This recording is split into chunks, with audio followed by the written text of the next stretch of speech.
Olá, boa noite a todos vocês. Vamos bater um papo hoje aqui nessa live de terça-feira. Casa descolada. E esse papo hoje é um papo interessante. Convidei aqui o Tom Almeida, que acaba de adentrar o recinto. Tudo bem, Tom? Olá, tudo bem e você? Tudo ótimo. Tá Como está? animado? Tá animado para o bate-papo? Estou animado, é sempre bom. Estou querendo saber esse lado da psicanálise aí para me falar. Tenho muito que aprender com você hoje também. Vamos conversar, vamos conversar. Vamos Então, sim. Psicanálise Escolada é uma iniciativa de trabalhar a psicanálise fora da academia universitária, fora das sociedades de psicanálise e de órgãos reguladores, órgãos repressores, órgãos instauradores de regra, para não dizer outra expressão.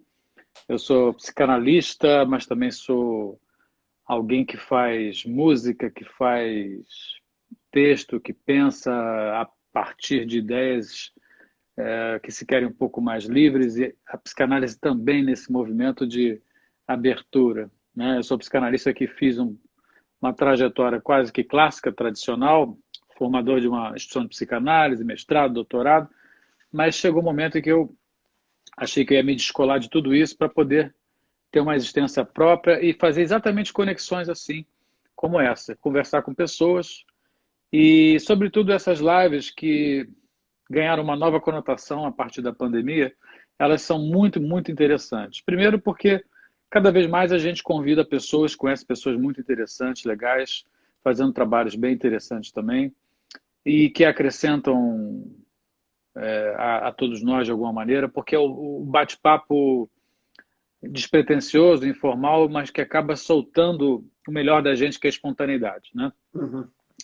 E também pelo fato das pessoas estarem com a questão da quarentena, estarem com a questão dessas ameaças constantes, né? Sobretudo de contradições que a gente não sabe muito bem o que está acontecendo, quando é que isso tudo vai passar, se isso vai passar, se isso vai se transformar, como é que a gente se transforma.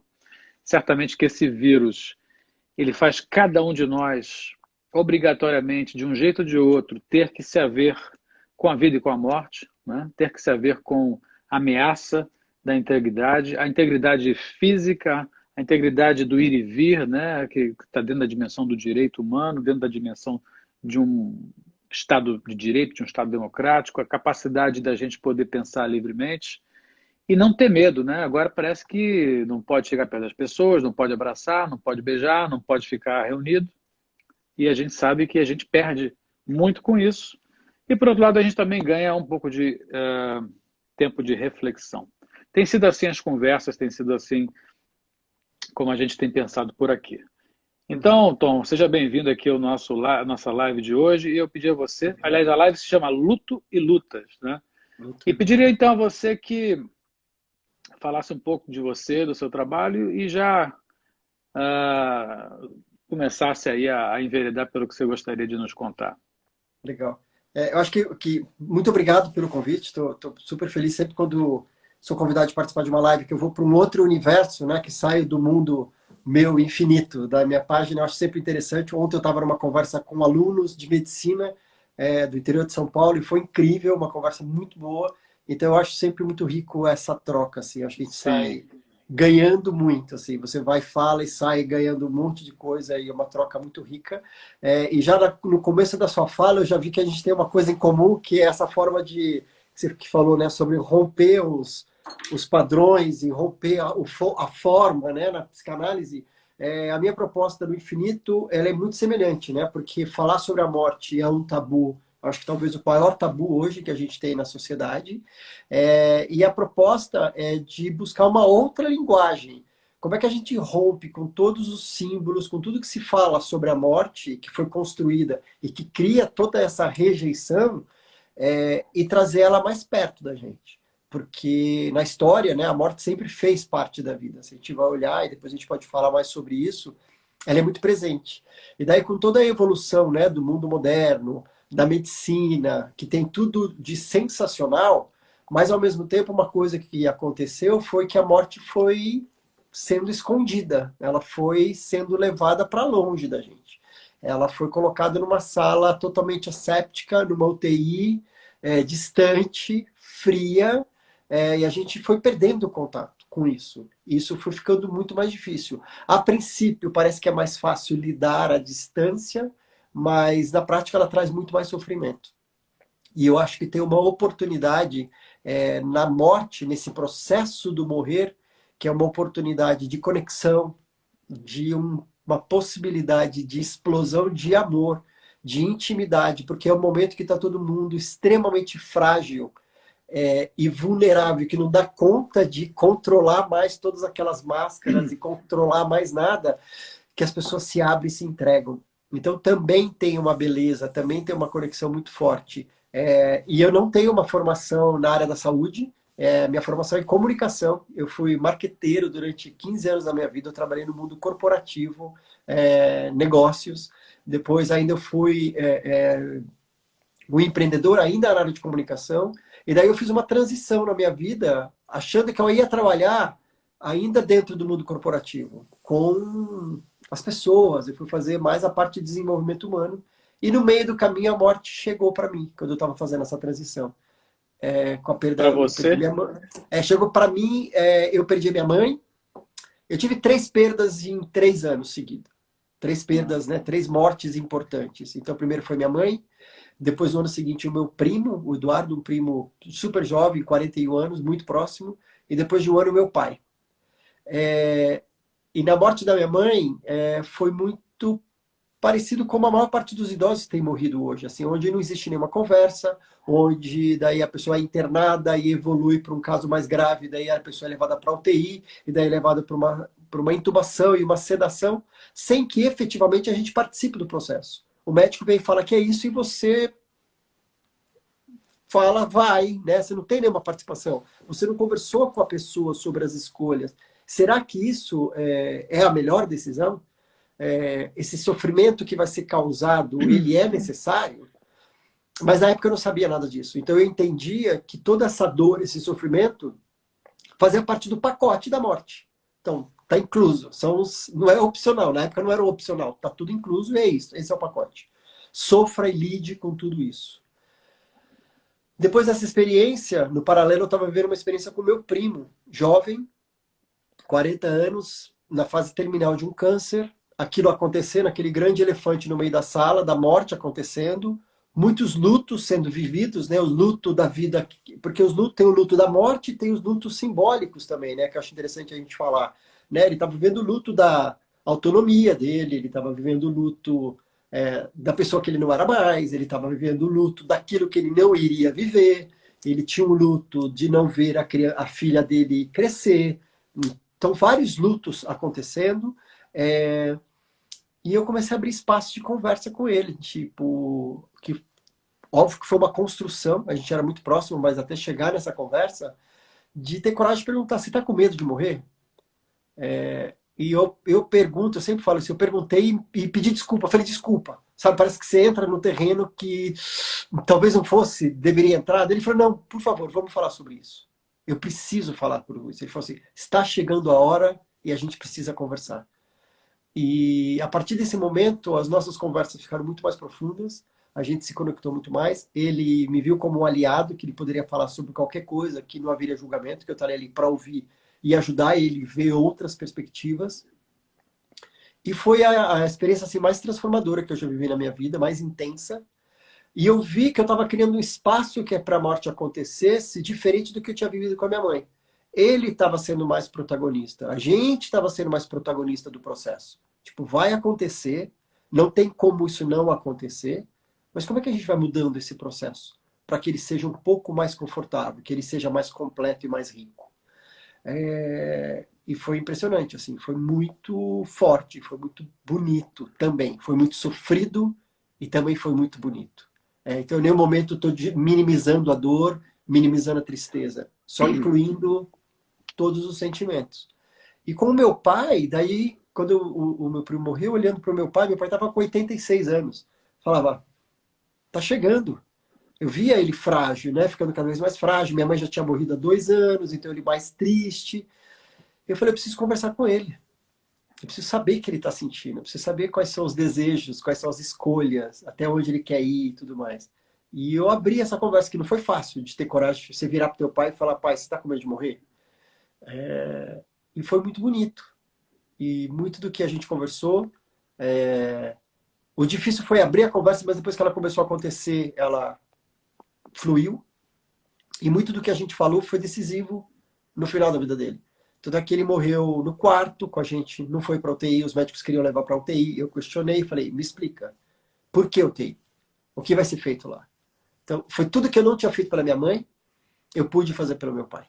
A partir dessas 3 experiências, você mudou a tua vida. E você foi fazer Mudei. uma... Na verdade, foi no decorrer dessas 3 experiências, eu estava fazendo a transição da minha vida, e daí esse assunto, cuidados paliativos, né, que é uma área da medicina que fala sobre conforto, que traz conforto físico, emocional, espiritual, psicológico, familiar. Eu fui descobrindo isso e minha vida, eu fui totalmente carregado para esse lugar. Eu falava, olha como isso transforma a vida das pessoas. Ó, como... Então, não foi uma escolha racional. Eu vou mudar a minha vida, eu vou criar este movimento. Ele foi acontecendo. E, de repente, eu percebi que aquela transição que eu estava fazendo na minha vida, eu não estava mais colocando energia lá. Ou seja, ela não estava acontecendo. A minha vida inteira estava voltada para isso. Todos os livros que eu estava lendo, todos os contatos que eu estava fazendo, todas as pessoas que eu estava conhecendo, estava relacionado, estava me levando para esse caminho. E daí surgiu o Movimento Infinito. Olha, é muito interessante tudo isso. É muito interessante porque é uma história de vida, né? De uma vida.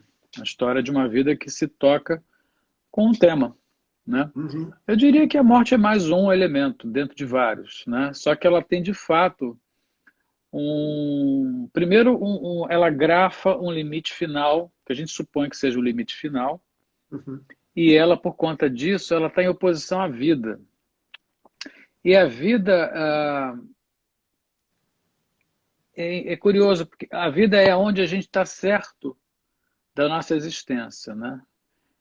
Digamos que se a gente for substituir a oposição vida e morte, a gente pode também estar na posição existir ou não existir, né?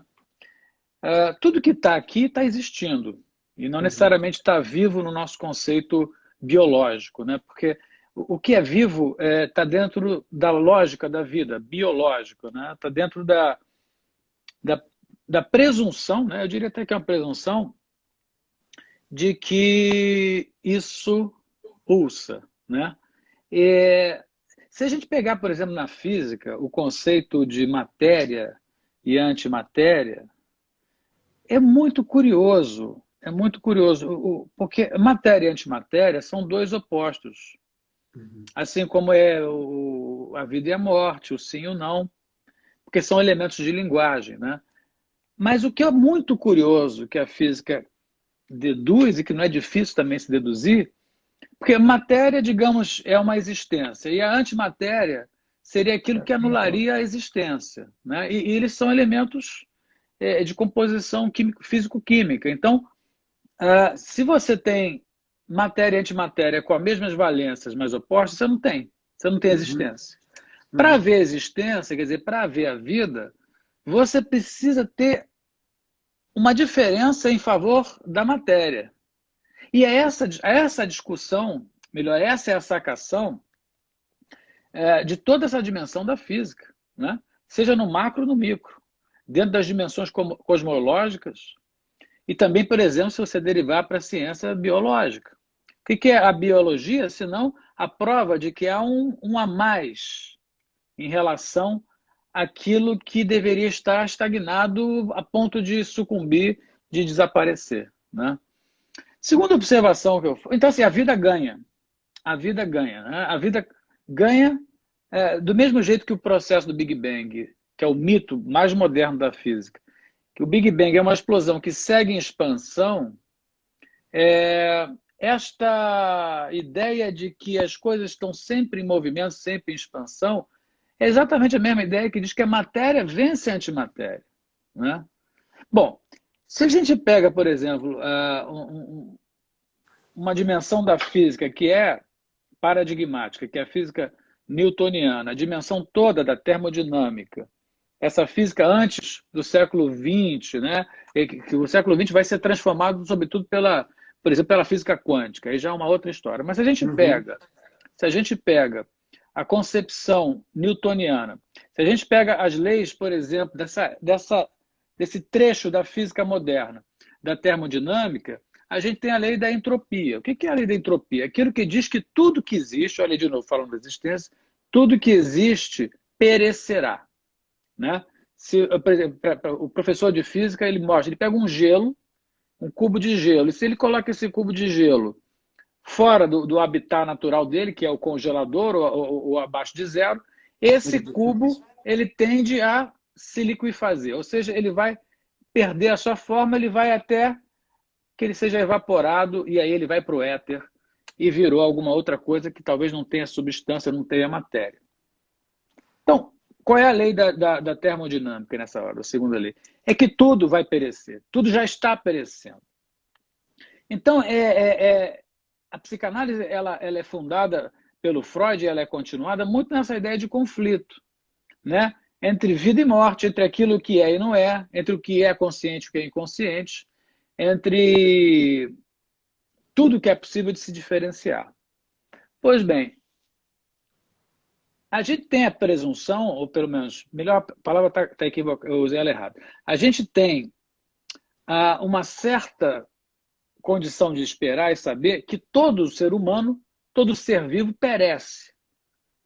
Né? Todo ser humano entra no processo de entropia. Quer dizer o seguinte, que em algum momento, de alguma maneira, o ser humano, esse que a gente conhece como homem, né? Esse que tem um CPF para brincar aqui com a questão, ele vai perecer. Né? Uhum. Ele vai perecer, mas tem o inglês eles falam to pass away, né? É fazer a passagem. Fazer a passagem.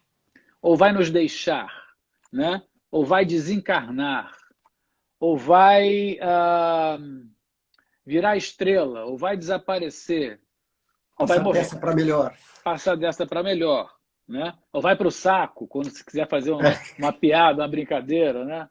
Viu? E Ou, atualmente passar dessa para melhor tá fácil, né? Porque qualquer coisinha tá melhor do que essa também, né? bom, isso também é verdade, isso também é verdade. Então, o que acontece? Que essa é uma dimensão assim.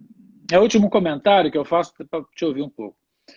E a gente sabe que existe essa tal de morte, né? A gente sabe que o ser humano hoje, o Homo sapiens, na nossa cronologia, vive no máximo aí 110 anos, assim mesmo é raridade.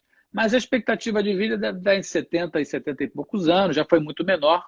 Século XIX era de 40, 45, 50, foi subindo. Do mesmo jeito que foi aumentando a população mundial, do mesmo jeito que aumentou a tecnologia, do mesmo jeito em que aumentou a complexidade da vida, também aumentou a sensação de que se vive mais. Você vê que é uma sensação, porque ela está esticada na mesma proporção que se esticam os conhecimentos. Quanto mais conhecimento, mais a sensação a gente tem que estar vivo. Então, a morte, ela existe simbolicamente em vários e vários e vários momentos. Eu diria em todos, porque ela é o ator que contrapõe qualquer outra coisa que seja vivo. Então, você tem dimensões simbólicas, né? A morte e a morte de Quincas Berro d'Água, por exemplo, que é um conto do Machado de Assis fantástico. Né? Digamos, todas as representações teatrais, literárias, todos os rituais, todas as dimensões em que a religião se põe a pensar a morte, a física se põe a pensar a morte, são dimensões de linguagem. A gente não sabe nada, nada, nada, nada a respeito do que está para além da existência. Né? Essa transcendência a gente a supõe. Mas como a gente só pode a imanência, ou seja, a gente só pode estar vivo, né? Porque se a gente não estar vivo, a gente não está. Em não estando, não tem mais o que dizer. Uhum. Tá? O que acontece digamos assim, são as vicissitudes, os desdobramentos que vão levar alguém a perecer. Né? Alguém pode nascer morto, natimorto, é comum. Né? Fetos bebês que vêm ao mundo prematuramente e não duram muito, já vêm natimortos, já nasceram mortos. Né? Até idosos que vão ter um processo longo de degenerescência, até pessoas que encontram a morte, de repente, num ataque cardíaco, dormindo, ou seja, são tantas quantas. Mas nós não temos o quê? Nós não temos a consciência da morte, a não ser que você queira recorrer às elucubrações, às delirações, às postulações ou até às doutrinas sobre o que seja estar morto. O John Lennon, naquela música She Said, que foi gravada pelos Beatles no álbum Revolver, ele fala, She said, I know what it's like to be dead, I know what it is to be sad. Quer dizer, ela disse, eu sei como é estar morto, e por aí vai. Mas não, nós não sabemos. O que a gente sabe é que as pessoas morrem antes da gente. Isso é fato. A gente enterra muita gente. Né? A gente só não sabe e jamais vai saber quando a gente vai ser enterrado. A gente não participa do nosso enterro. Né? Digamos assim.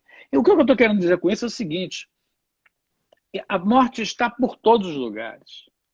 Ela é tabu quanto à questão da finitude, porque implica em ausência, em falta de proteção, em ser queridos, em questões patrimoniais, em questões sucessórias, em questões burocráticas, em questões mundanas da própria companhia, da amizade. Então, é um terreno, digamos assim, para o cidadão comum, difícil. Muitas religiões vão fazer esse trabalho de quê? De assambarcar, de dar algum tipo de suporte, né? Para que isso possa ser, o impacto da perda seja minorizado, porque nós sofremos com a morte também. Você vê, tem as missas, tem os rituais de cremação, os velórios, tem as orações, tem as festas dos mortos, tem os feriados dos mortos. Ou seja, a morte está na cultura simbolicamente, está inscrita, mas o que eu estou entendendo que você está colocando é exatamente aspectos de como o vivo consegue se organizar melhor para, quem sabe, quiçá, sofrerem menos nesse processo de despedida, de evanescimento, de fading away, de passagem, não é? É por aí que a coisa vai? É exatamente por aí. De como que eu falo assim, que eu quero que as pessoas aprendam a se relacionar de uma forma mais amigável com a morte. Como que a gente pode ser mais amigo da morte? Como é que a gente pode se relacionar? Porque ela vai chegar, ela está presente, a gente convive com a morte diariamente. A gente pode ter consciência ou não das mínimas mortes, das mortes simbólicas, todo dia morre. Né? Todo dia acaba, ele finda, ele acaba e ele morre. Então como é que a gente aprende a lidar com isso, das relações que acabam, dos projetos que acabam, das histórias que acabam, das vidas que acabam? Isso, a vida, ela é feita de todos esses fins, dessas somas disso tudo. E se a gente não lida com tudo isso, a vida fica muito mais difícil. Se eu não aprendo a me relacionar, a vida fica muito mais complexa. E tem um outro ponto, que é essa que você estava falando no começo da tua fala, da gente dessa forma de evitar falar sobre isso. Ou, o que eu muito ouço é essa frase chavão que as pessoas falam assim, a única certeza que temos é que vamos morrer. Muitas vezes até entrevista, daí sempre o repórter fala, porque a única certeza que temos, eu falo, então, mentira. A gente não tem essa certeza. A gente fala isso para falar assim, vamos então falar de outro assunto? Já que isso é uma certeza, não tenho o que falar sobre isso, vamos mudar de assunto, vamos mudar de ambiente. Então, o que daí, o que a gente, assim, o que tem um outro pensamento que é, se eu morrer, não é quando.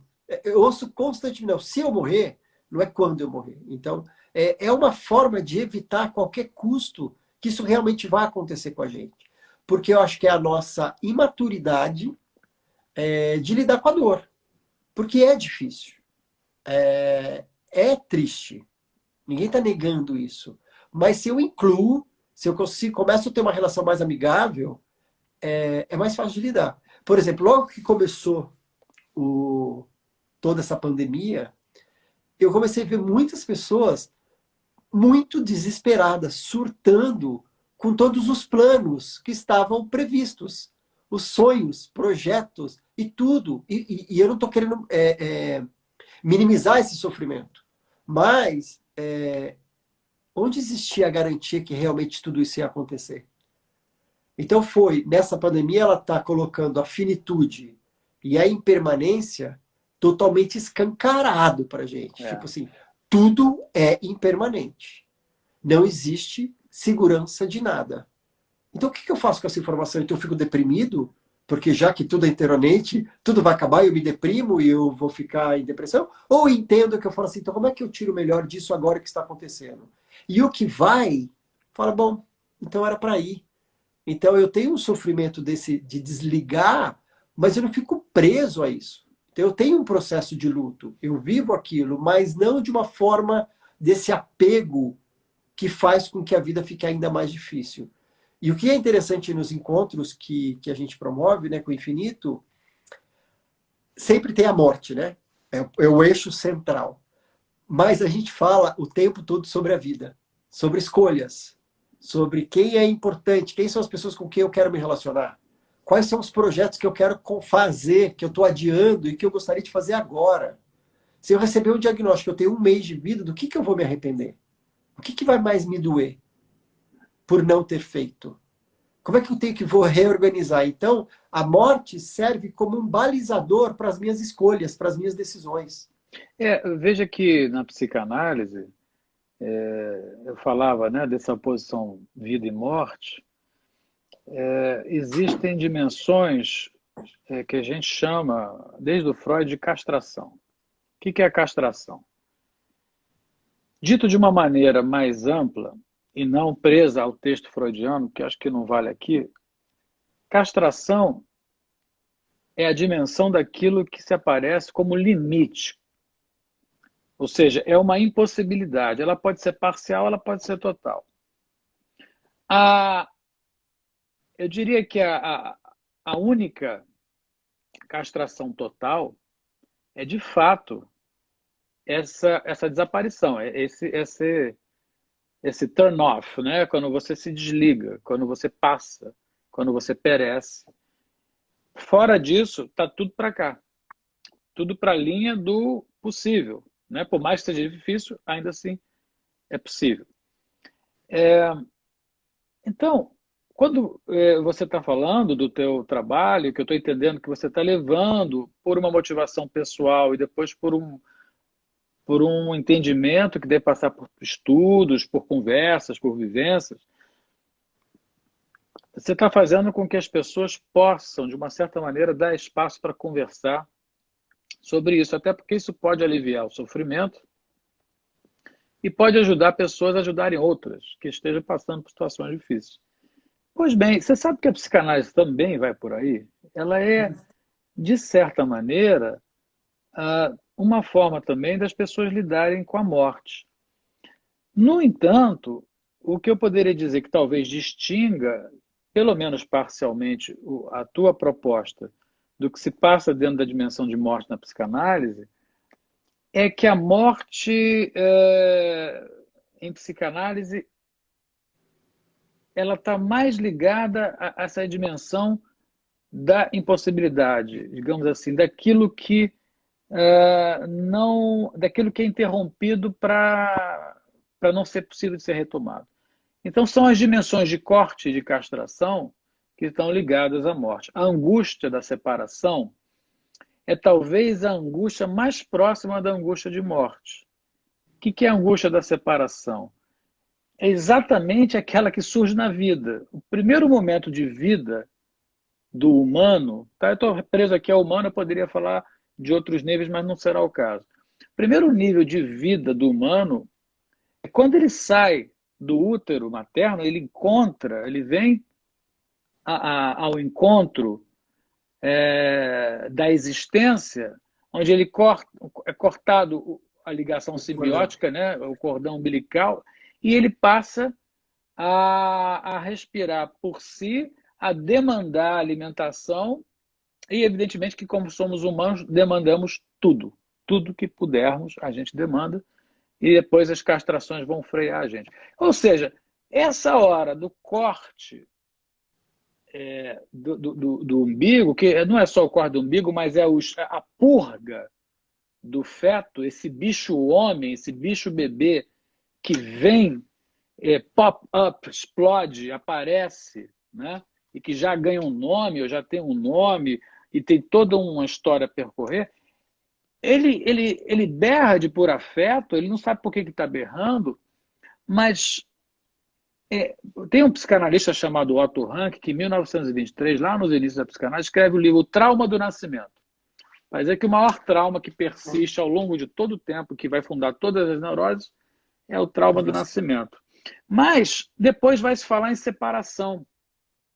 Você repara que a gente lida o tempo todo com separações, uniões e separações.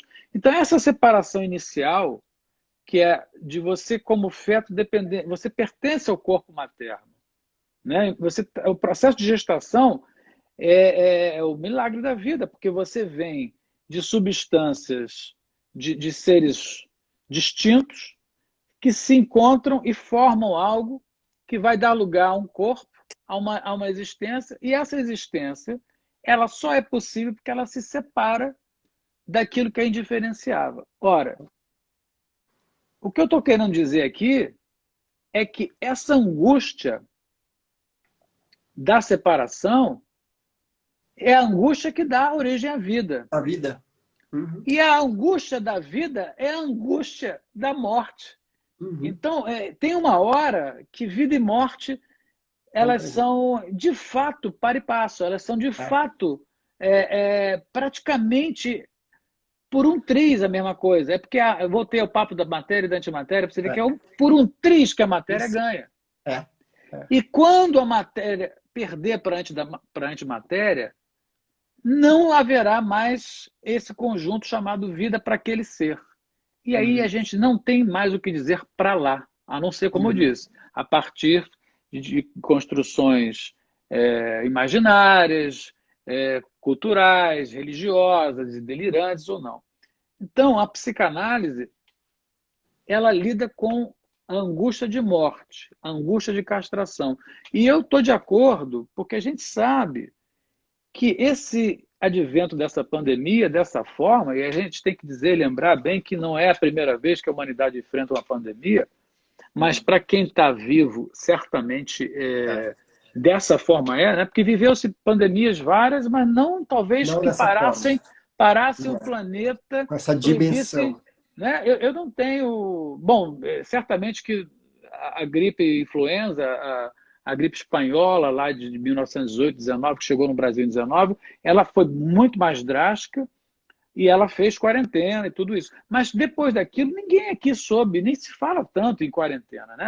A palavra existe, mas o que eu quero dizer é o seguinte, é o momento que, de um jeito ou de outro, cada um está tendo que se haver com sua vida e morte.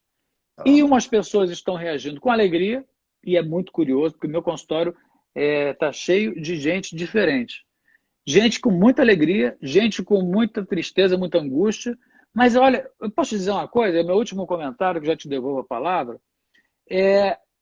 Eu vejo tanta energia nas pessoas, eu vejo tanta vontade de viver, eu vejo tanta vontade de superar, e vejo tanta criatividade, tanta reinvenção. Eu passo na rua e vejo as pessoas mais pobres usando máscara, o que é o símbolo da luta pela vida, o símbolo da luta de respeito, inclusive, ao outro. Usar máscara é respeito ao outro, sobretudo. A mim e ao outro. Então, essas coisas nos emocionam. Você vê os pacientes lutando, no meu caso do meu consultório, mas você conhece, você visita hospitais, você faz eventos, você está lidando com pessoas que estão lutando. Estamos todos lutando, né? Então, acho que queria assim colocar que, por exemplo, o fim de uma sessão, a sessão dura 30, 35 minutos, sei lá, 40, o fim de uma sessão também é uma angústia de morte. E para as pessoas que têm muita dificuldade de lidar com a questão da morte, com a questão da separação, com a questão do desamparo, é muito difícil. Eu diria que o processo de análise ele faz uma espécie de ajuda de travessia desse deserto em que a gente aprende a se dissolver. Uma dissolução egóica, mas uma dissolução de apego também à convicção de que a vida é um estado único. Talvez seja, mas a gente não tem como, digamos assim, experimentá-la para além. Mas talvez não seja, a gente não sabe. Uhum, uhum. Eu gosto muito quando você começou a falar a respeito do parto, né, do nascimento. Eu sempre faço uma relação, eu tenho esse olhar para a morte também como parto, porque se você pensar, né, naquele feto, naquela criança, naquele bebê dentro da barriga, naquele universo que é a única coisa que ele conhece, e de repente existe uma morte, aquilo acabou, ele começa uma outra vida. E tem todo um processo da natureza da mulher, que é lindo, né? Que é todo aquele corpo se transformando, tem 9 meses de transformação, e naquela fase final, que a mulher entra no trabalho de parto, então o corpo inteiro se transformando, todas as contrações, para que aquela morte daquele mundo aconteça, para que exista a vida. Então, quando você olha para um paciente, você olha para uma pessoa na fase terminal, e ela começa realmente a entrar, que a gente chama, né, que é o nome dado é o trabalho ativo de morte, ou seja, que ela começa a realmente entrar nesse processo de morte, e se a gente aceita e não luta contra este processo, ele é um trabalho de morte. Então tem o trabalho de parto e tem o trabalho de morte, que é toda a nossa natureza do corpo humano se preparando para essa transformação. Que é essa mesma dúvida, dessa incerteza, o que tem do lado de lá, que tem o recém-nascido, obviamente a gente não está falando, estou fazendo uma comparação mais esdrúxula, mas assim, não tem essa consciência, mas ele não sabe o que tem do lado de lá. Quando eu sair desse lugar, está tudo mudando, o que vai ser lá? E a mesma coisa a morte. Então, se você olha um paciente, você consegue ter esse olhar de que tudo aquilo que está acontecendo, a respiração que vai mudando, o corpo que vai definhando, as emoções que vão surgindo, toda essa transformação, se você tem esse olhar, ela fica mais bonita também. Você entende como um processo natural e não algo antinatural. O que a gente tem a noção e que a gente se engana muito, é que a gente acha que a morte é algo antinatural. Porque a gente acreditou, a gente delegou que a medicina e os cientistas e os médicos iam resolver esse problema. E a gente ia viver para sempre. É uma É, grande ilusão. é uma ilusão. Na É. verdade, eu quero dizer o seguinte: cada vez eu acho que é tudo uma grande ilusão, são grandes ilusões com um valor de realidade, mas essas realidades são muito tênues, tá? Concordo. Essa questão da medicina resolver, a gente sabe que a medicina vem de uma tradição antiga que misturou a filosofia, misturou a alquimia, misturou xamanismo, curandeirismo, depois ela veio se separando e se tornou ciência quando a ciência foi inventada, a ciência moderna como tal, sobretudo a partir de Descartes, sobretudo a partir do iluminismo, e sobretudo em tempos atuais desse avanço hiper magistral da tecnologia, né? A tecnologia e a medicina são par e passo hoje em dia, e a gente sabe que é tudo por aí. A medicina, a tecnologia, a fotografia, a arte fazem coisas fantásticas, né? E veja que se trata também de dimensões de escolha, mas que a gente não tem noção. Agora eu vou chegar num ponto importante, talvez o meu último ponto aqui dessa live, que é o seguinte: nós não temos noção do que se passa nas nossas vidas quando elas estão em rede, quando elas estão imbricadas. A gente tem muito pouca consciência, muito pouco entendimento de tudo, inclusive do que possa ser o processo de morte, ou o processo de perdão, ou o processo de esquecimento, ou o processo de gozo, ou o processo de renúncia, ou o processo de aceitação, ou o processo de denegação e por aí fora. A gente tem pouca mobilidade, pouco jogo de cintura para lidar. Nesse sentido, meu caro, veja que as pessoas têm pouca chance de escolher as coisas, Uhum. pouca chance de fazer escolhas. Porque o grande outro, o Big Brother, esse alter, né? Alteza, dimensões de poder E às vezes poder diluído. Você falou que foi marqueteiro por 15 anos, você deve ter percebido o poder do marketing, de convencimento, da propaganda. Ou seja, o que vale pensar é que as pessoas se subjugam, se submetem, se alienam no discurso do outro, e o discurso do outro pode ser o médico, tá? É aquele médico que de repente te diz que tem uma vacina que vai te curar de uma doença terminal e você vai lá pagando aquilo. Eu vi isso acontecer, tá? Eu não quero dar nomes, mas eu vi isso acontecer Aham, e achei um abuso, um absurdo. O total. sujeito morrendo e acreditando naquela injeção. Podia ser até que tivesse um valor para a pessoa suportar, mas isso podia parecer absurdo para mim, mas talvez para a pessoa não, entende? O que eu acho que é importante é a gente saber que essas dimensões de ficção elas têm seus limites e a gente tem que fazer escolhas, né? É, tem um exemplo do Darcy Ribeiro, que eu não sei se você está lembrado, isso aqui é um exemplo curioso. Eu acho que o Darcy Ribeiro teve um câncer muito grave e quiseram colocar ele em quimioterapia, ou não, queriam fazer uma cirurgia nele, isso tem muitos anos, tá? E aí alguém chegou e estava a ponto de fazer. Eu acho que a história é essa. Se não for exatamente essa, fica como uma ficção aqui. Aham. E aí um amigo dele chega para ele e fala: ô Darcy, você sabia que esse teu câncer aí, ele tem 30% de chance de ser curado sem que você faça essa cirurgia? Porque essa cirurgia pode te matar também, ela pode te acabar com a tua vida. Aí dizem, isso está escrito, tá? Isso. Basta olhar. Que o Darcy Ribeiro refletiu e falou assim: ah, é? Então tá bom, então eu estou nesses 30% aí, estou indo embora do hospital. E foi embora. E viveu mais 30, 40 anos, não morreu naquela Total. hora. Então você veja que acho que é por isso que eu quero terminar minha fala aqui. O mais importante é que as pessoas tenham percepção das coisas, que elas tenham vitalidade suficiente para os olhos brilharem, enxergarem, cheirarem, os olfatos, os corpos sentirem, para não ficarem na mão dos outros, né? Porque, digamos assim, um assassinato, ele não é só quando alguém dispara uma arma ou dá uma facada que é mais evidente. O assassinato ocorre quando a gente renuncia à nossa autonomia de escolha. O assassinato acontece quando a gente se subjuga ao outro e deixa o outro fazer o que quer com a gente.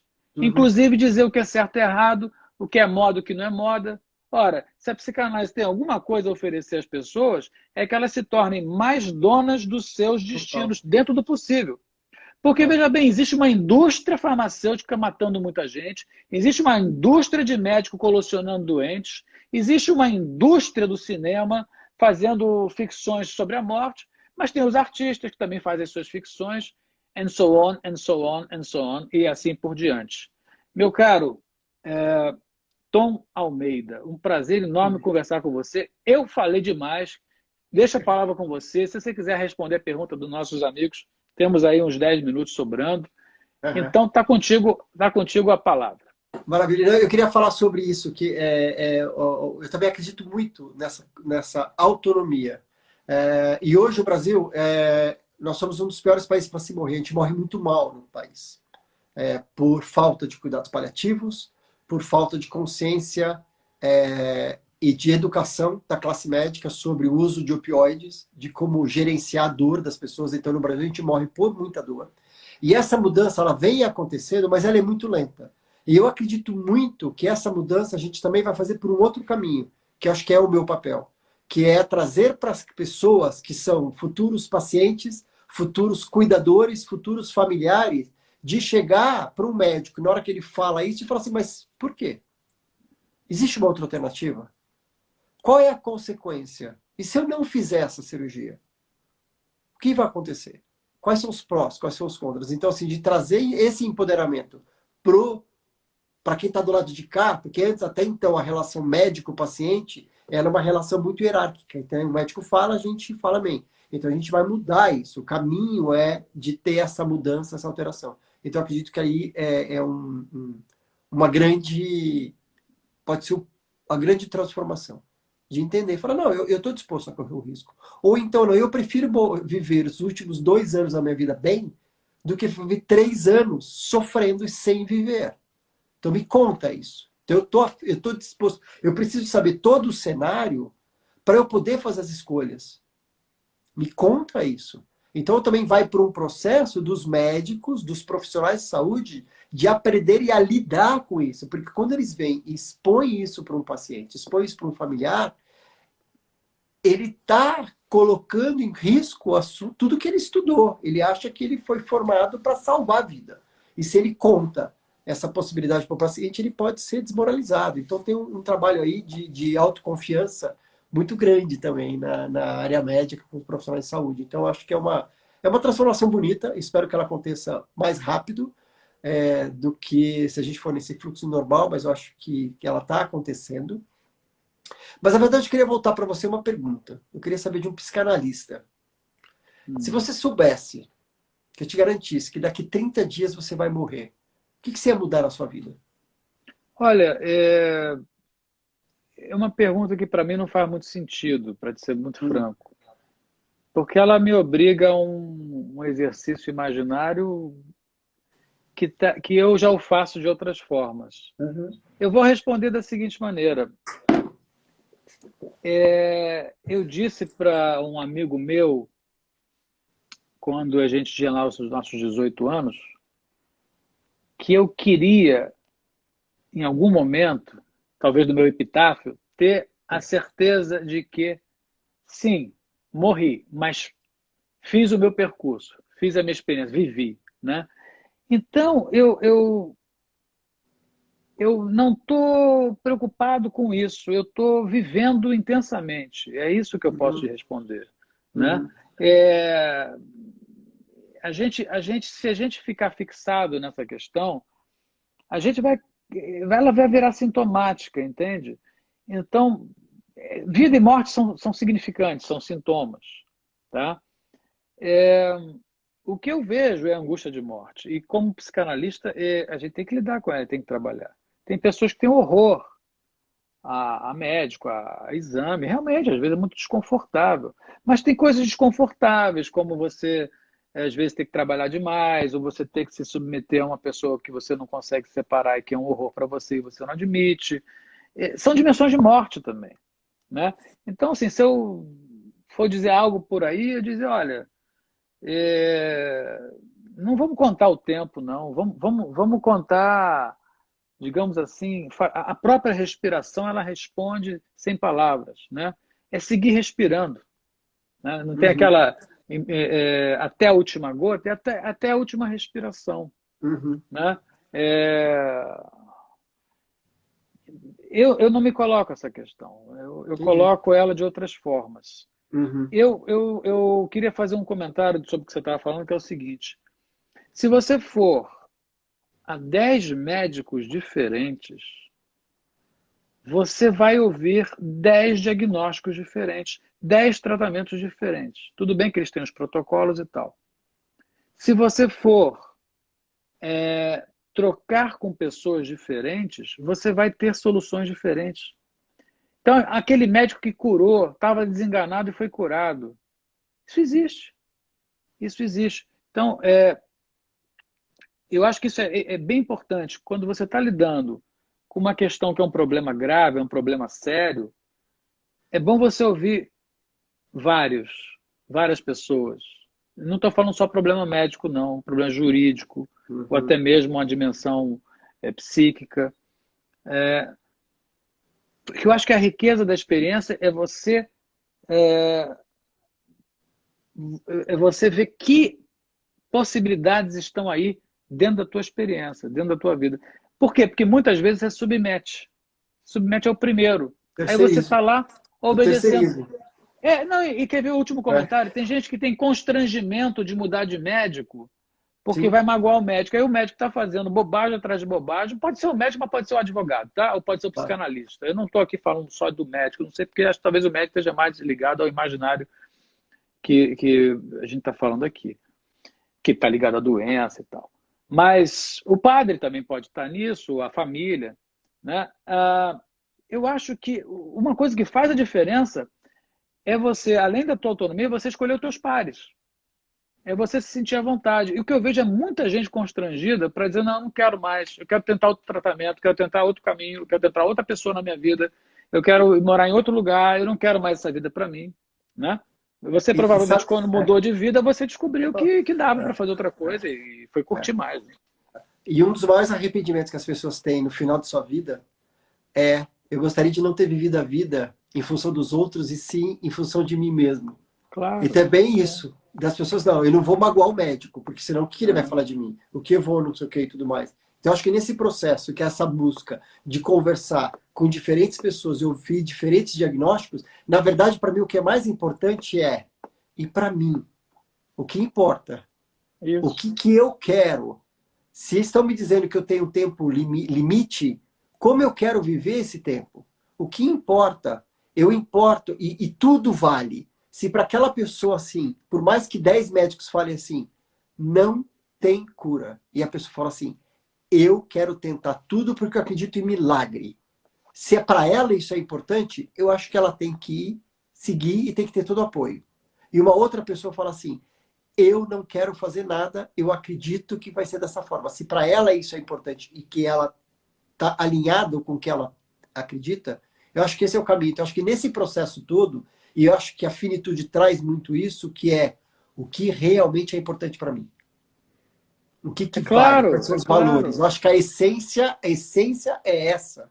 Por isso que eu te Então, você, falei, né? Essa perspectiva da morte traz para quê? Para a essência, o que é importante. O que é ou importante. seja, se a gente está lidando com o que é importante, com a capacidade de ser afirmativo e dono desse desejo, pelo menos tentar lançar mão daquilo que deseja e não se constranger diante do outro, nós estamos falando de quê? Do ímpeto, do impulso da vida, do Big Bang que está aí expandido, expandido. Então, Total. eu diria para você que, nietzscheanamente falando, o que importa não é onde a gente vai chegar, que a gente não sabe muito bem, mas é esse percurso. O como, né? O como, é o Exatamente. estar aí. Meu Exatamente. caro, muito obrigado pela sua aceitação do convite, espero que você tenha curtido. Muito. Pelo que eu estou vendo, já te falo aqui, olha, a gente tem aí um excelente número para as nossas lives aí, está disponível no IGTV, e depois o Cláudio Matos, que é o rei das lives aqui do Psicanálise Descolada. Você conheceu o Cláudio? Foi ele que te procurou. Sim, sim, foi super gentil, foi muito claro, foi ótimo, foi muito bom. O, Estou o, o muito feliz de estar Cláudio, aqui, foi muito o legal. Cláudio é um craque, está no nosso time, e ele consegue as melhores pessoas, da prova é que você está aqui com a gente. Então, Que imagina, obrigado. quero agradecer ao Cláudio também pelo belíssimo trabalho, mais uma vez, que está fazendo na equipe Psicanálise Descolada. Convidar você a conhecer o projeto, você dá uma olhada, está no YouTube, está no Sim, sim, Instagram. E eu também fiquei muito curioso e contente de ver o teu trabalho. Então, maravilha. boa sorte Eu para queria deixar um você. convite rápido. Pois não, pois Amanhã não. vou fazer uma live às 6 da tarde, que a gente vai falar com finitude LGBTQIA+. Então a gente vai falar sobre como é a finitude, como é o luto para essa comunidade. Porque Legal. ainda é muito mais desafiador. Muito Que é mais uma desafiador. comunidade que está nascendo, né? Porque Exatamente. ela está se transformando, porque cada dia as siglas mudam, que Isso, tem isso. uma luta diária para sobreviver aos É, impactos da violência. São é. pessoas aguerridas, todo o meu respeito a elas Então amanhã também. vai ser essa live, vou fazer com o André Fischer. Então vai ser uma conversa muito, muito interessante também, porque daí traz uma outra perspectiva que a gente não tem conhecimento. Então, se a gente acha que a morte é sofrimento, tem para algumas comunidades, para alguns grupos, que ela ainda é mais desafiadora. Então vai ser bem bonito e bem legal. Então, lá na página do Infinito, a gente vai estar com essa conversa. Beleza, e até me lembrei de uma coisa, anunciar para vocês todos, Psicanálise Descolada está com o dia 8 de julho, com uma aula chamada O que é o fetiche para a psicanálise. Vai ser uma aula mesmo, com material didático, com textos freudianos comentados por mim, dia 8 de julho. Então estão todos aí avisados e a gente vai divulgar amplamente. Olha, Maravilha. Tom, muito obrigado mais uma vez e um grande abraço para você e Eu que sucesso. agradeço. Eu que agradeço. Um abraço. Tchau, pessoal. Até Tchau, tchau a mais. todos. Tchau, Tchau. tchau, tchau.